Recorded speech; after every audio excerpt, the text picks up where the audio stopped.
مولوي محمد یعقوب مجاهد وایي هیڅ چا ته اجازه نه ورکوو چې په موږ تیری وکړي. په سلامونو مو هرکلی کوم د ایف جی نیوز چینل درنو لیدونکو سلام، ستړي مه شئ، وخت مو په خیر. پام مو راګرځوم د دې ساعت تازه او مهم خبر ته په سر کې یادونه کوم ملګرو که مو چینل نه وي سبسکرایب کړی د تازه او مهمو خبرونو لپاره در سره ایف جی نیوز چینل په درنښت سره سبسکرایب کړئ.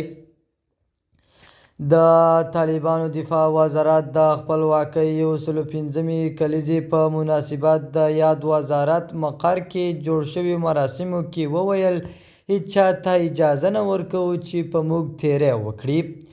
نوموړي همداراز پاکستان ته په اشارې یو ځل بیا وویل موږ تاسو ته د ورورګلوۍ پیغام لرو، ښه پیغام درته لرو. په وینا یې په سرحدونو کې د پوستو جوړول او تحریکات مو تاسو ته د خطر په معنا نه دی، بلکې موږ ته دغه اقدامات د خپل حفاظت لپاره کوو.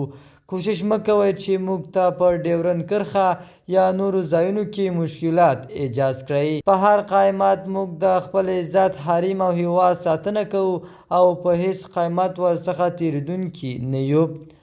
ښاغلی مجاهد وویل موږ د هیڅ چا فرمایش نه منو او یوازې د خپلو امیرانو اطاعت کوو. ای ولسه، تاسو ته وایم دښمنانو ته په غر او هواره کې ځای مه ورکوئ.